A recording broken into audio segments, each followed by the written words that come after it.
There is, the Rasul sallallahu alayhi wasallam actually had a specified time where he would teach women, where he would do that. Especially the women of Medina. And actually the women of Medina were different from the women of Makkah. They were actually a lot more bold. And the Sahaba even noticed they were more bold. Like Umar radiallahu anhu said, they're not like the women of Makkah. So there was a difference between them. And they're outspoken. And we even know that from like, many athar and many hadith texts. Like, Umar is giving khutbah radiallahu anhu and a woman gets up and says, you can't say that. Allah said this. Like, lady, why are you not in the sister section behind a glass? Why are you... Oh, and you're talking to Umar. You don't want to like point a finger at Umar like that, but she did. She's like, gutsy lady, She did that. And, there are assumptions that men and women should not interact with each other at all, under any circumstance. That's what Islam wants. That isn't true. As a matter of fact, non-mahram, man and woman, talking to each other in public, outside, is mentioned in the Quran. Musa alayhi salam went up to two girls that were not his mahram. Then he went over and talked to them and said, what's wrong with you ladies? Ma khatbukuma, what's wrong with you? And they said, well, we can't feed our animals until the whole flock is done. They had a conversation. He didn't go up to them and say, Assalamu alaikum wa rahmatullahi wa barakatuh, ya ukhtayya, my two sisters, fil Islam. He doesn't know even if they're no Muslims. They don't know. They don't know him, he doesn't know them. They don't know he's Musa alayhi salam. They don't know that. They don't know any of that. But they had a conversation with each other. A non-mahram talking to another non-mahram. About what? A problem. They were wrestling with sheep. So you have to go talk to them. What are you doing?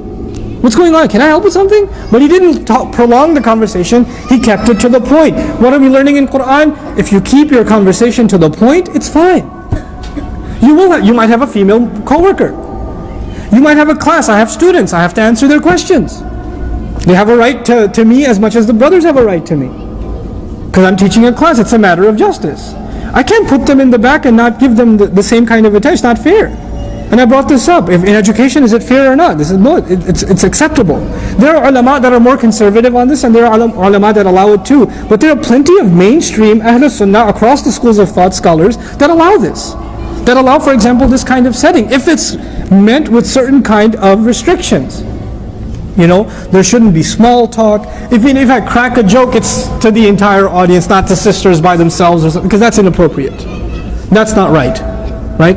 And you're supposed to have a certain line, there's supposed to be a certain line of discomfort between you and myself, or between you and any other non-mahram. There's supposed to be a line of discomfort. There's supposed to be a level of seriousness. You're not supposed to be giggly when you come up individually and talk to a non-mahram man. You're not supposed to be like,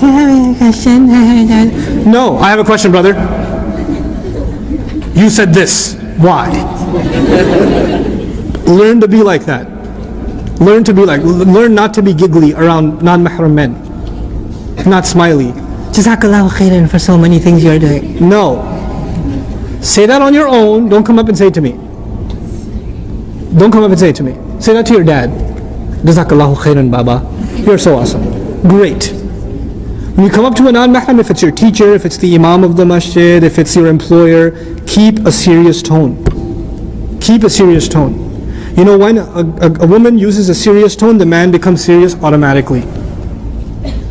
Girl comes up to you, you think she's kind of pretty. She comes up to you and says, Assalamu alaikum.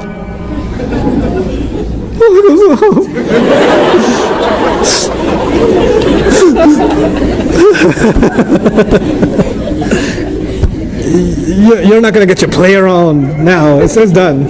It's over. But she comes up to you and says, Assalamu alaikum wa rahmatullahi wa barakatuh. No good. No good for you. Then you'll be like, oh, wa alaikum salam. That's bad for you. So you have to keep a stern voice. And these rules, I'm kind of alluding to, Surah An-Nur already covers them. These rules are already there. You have to keep a stern voice. You have to keep your eyes low. As low as it doesn't mean you don't look away like, brother, I have a question. Like you don't do that either. But you don't stare at the person. You're like, yes, sister, do ask. No, not like that. Not like that. يَغُضُّ مِنْ أَبْصَارِهِمْ يَغْضُضْنَ مِنْ أَبْصَارِهِمْ. That's normal. It's not like over the top, but the idea is to keep yourself low. Don't stare. You know, make just enough eye contact to get your point across, and that's it. That's all. You don't need more than that. You know. So these certain things, they are the guidelines by which public settings make it okay. Now when